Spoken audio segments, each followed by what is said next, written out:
Gold trusted gold buyers మీరు తాకట్టు పెట్టిన బంగారాన్ని విడిపించి ఈ రోజు ఉన్న మార్కెట్ ధరకు కొనబడను.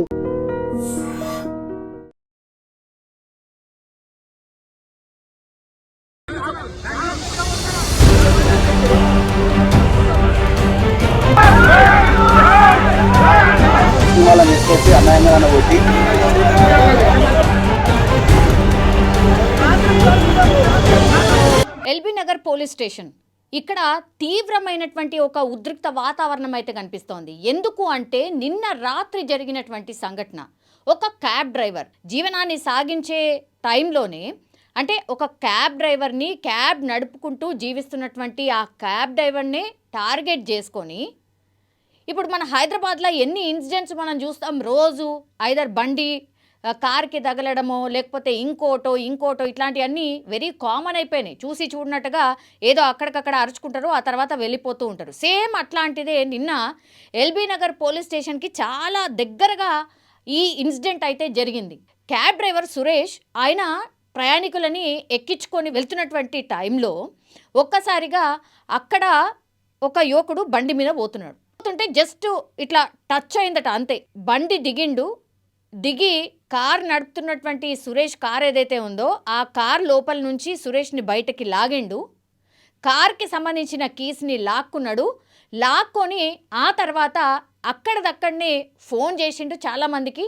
ఆ పక్కనే ఉన్నటువంటి వాళ్ళు అందరు కూడా ఒక 15 నుంచి 20 మంది ఒక్కసారిగా వచ్చి కార్ని పూర్తిగా ధ్వంసం చేసేసిండ్రు. అంటే పూర్తిగా అద్దాలు కానీ అవి కానీ పూర్తిగా పగలగొట్టేసిండ్రు. అసలు ఏం జరుగుతుంది ఏంటి అని తెలుసుకునే వరకే పూర్తిగా కార్ అంతా ధ్వంసమైపోయింది. ఆ తర్వాత ఆ యువకులు ఎవరైతే ఒక కమ్యూనిటీ, నేను డైరెక్ట్గా చెప్పదలుచుకుంది ఏంటి అంటే ముస్లిం కమ్యూనిటీ వాళ్ళే ఇదంతా చేసిండ్రు అని ఇప్పుడు ఆ డ్రైవర్ సురేష్ అయితే ఆరోపిస్తున్నాడు. ఇప్పుడు ఆఫీస్కి ఎంప్లాయీని ఎక్కించి కూడా పోతుంటే ఇక్కడ శ్రీకాంత్ చారి టాచు దగ్గర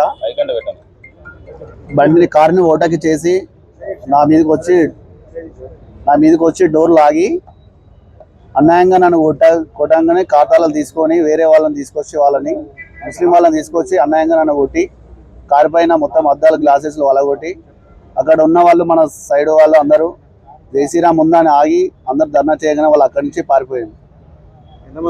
ఒక 10-20 మంది వచ్చినారు. కంప్లైంట్ ఇక్కడికి వచ్చేసి అన్న వాళ్ళు ఇక్కడ వస్తే కంప్లైంట్ ఇచ్చేసి నైట్ వెళ్ళిపోయినాం. వాళ్ళందరినీ వితిన్ ఒక 5 నిమిషాల్లోనే పిలిచి ఆ తర్వాత మొత్తం కార్ అద్దాలు ధ్వంసం చేస్తూ వెనక్కి పోయేసరికి జై శ్రీరామ్ అని రాసింది ఉంది. ఆ తర్వాత చూసిన తర్వాత ఇంకా పూర్తిగా మొత్తంగా కూడా కార్ని అసలు ఏమీ పనికి రాకుండా ధ్వంసం చేసేసిండ్రు.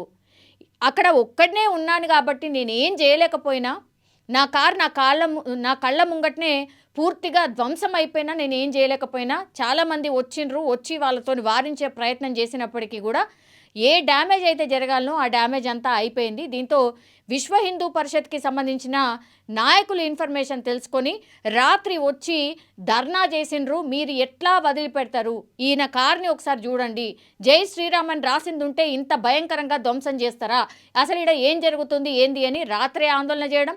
ఆ తర్వాత పొద్దున వచ్చిన తర్వాత కూడా పోలీస్ స్టేషన్ ముంగట పూర్తిగా ధర్నా చేసే క్రమంలో రాత్రి నిజంగా క్యాబ్ డ్రైవర్ పాపం ఎట్లుంటాడు, పొట్ట తిప్పల కోసం పనిచేసుకున్న క్యాబ్ డ్రైవరు ఇద్దరు మన ప్యాసింజర్ని ఎక్కించుకొని పోతుంటే వాడు స్కూటీ మీద వచ్చి క్యారే మాకేడ కైసా చల్లారా గాడి అని వచ్చి గుంజి కొట్టి, సరే ఇద్దరి మధ్య ఏం ఘర్షణ అయిందో కొట్టిరనుకో ఈ రాడు కొట్టుకున్నానుకో వదిలేసుకోవాలి.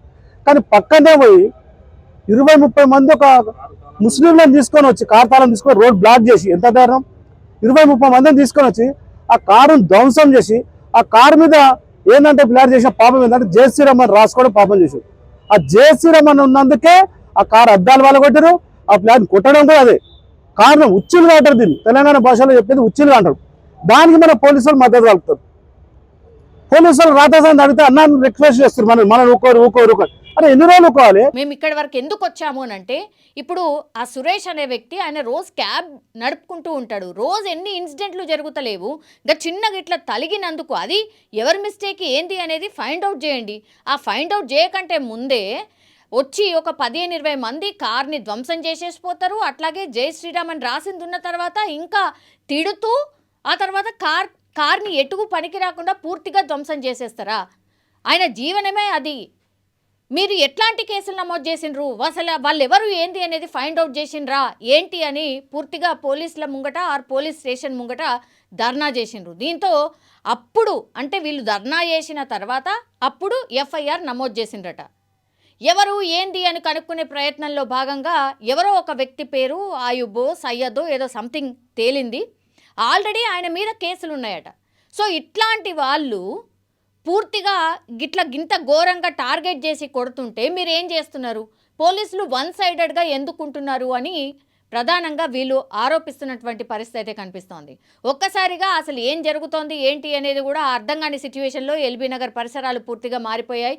ఎల్బీ నగర్ పోలీస్ స్టేషన్ పరిధిలో ఇదంతా జరుగుతుంటే పోలీసులు కూడా ధర్నా చేస్తున్నటువంటి వాళ్ళ నాయకుల్ని లోపలికి తీసుకొచ్చి లేదు మేము ఎఫ్ఐఆర్ నమోదు చేయబోతున్నాం, సీసీ ఫుటేజ్ని చూస్తాం, ఎవరు ఏంటో అనేది ఫైండ్ అవుట్ చేస్తాం, వాళ్ళ మీద కేసులు నమోదు చేస్తాం అనేటువంటి మాట ఇచ్చిన తర్వాతనే వీళ్ళందరూ కదిలినట్టు పరిస్థితి కనిపించింది. అట్లాగే ఇప్పుడు ఈ యువకుడికి ఏం న్యాయం చేస్తారు, వాళ్ళ నుంచి మీరు ఖచ్చితంగా పరిహారం కింద వాళ్ళకి ఇప్పించాల్సిందే.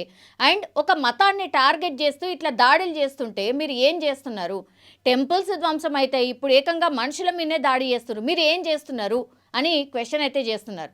మరి ఇప్పుడు ఎల్బీ నగర్ పోలీస్ స్టేషన్ పరిధిలో ఇదంతా జరుగుతుంటే మాత్రం పోలీసులు ఎఫ్ఐఆర్ నమోదు చేసి మేము కేసు నమోదు చేశాం, పూర్తిగా విచారణ చేస్తాం, పారదర్శకంగా ఉంటాము అనేటువంటి మాట చెప్పినారు. విశ్వ హిందూ పరిషత్ వాళ్ళు మాత్రం మేము ఖచ్చితంగా ఆ యువకుడు వెంటే ఉంటాం, ఆయనకు న్యాయం జరిగే వరకు మేము పోరాటం చేస్తాం అన్నటువంటి మాట మాత్రం చెప్పినటువంటి సిచ్యువేషన్ అయితే కనిపిస్తోంది. ఇప్పుడు ఎఫ్ఐఆర్ నమోదు చేసిన తర్వాత అందరూ వెళ్ళిపోయారు. బట్ ఈ కార్ ధ్వంసం అయిపోయింది కాబట్టి మరి ఆ యువకుడు ఎట్లా న్యాయం చేస్తారు అనే ప్రశ్న కూడా పోలీసులకు లేవనెత్తినట్టుగా చెప్తూ ఉన్నారు. నిజంగా ప్రస్తుతం ఉన్నటువంటి సమాజం దేనికి ప్రయారిటీ ఇస్తుంది? ఆర్థిక సంబంధాల చుట్టూ మాత్రమే తిరుగుతుంది. మళ్ళీ ఎన్నికలంగానే చాలా విరక్తి కలుగుతాను. మంచి అనిపిస్తుంది కదా, లేడీస్ కూడా ఛాలెంజింగ్ జాబ్స్ చేసినప్పుడు చాలా బాగుంటుంది.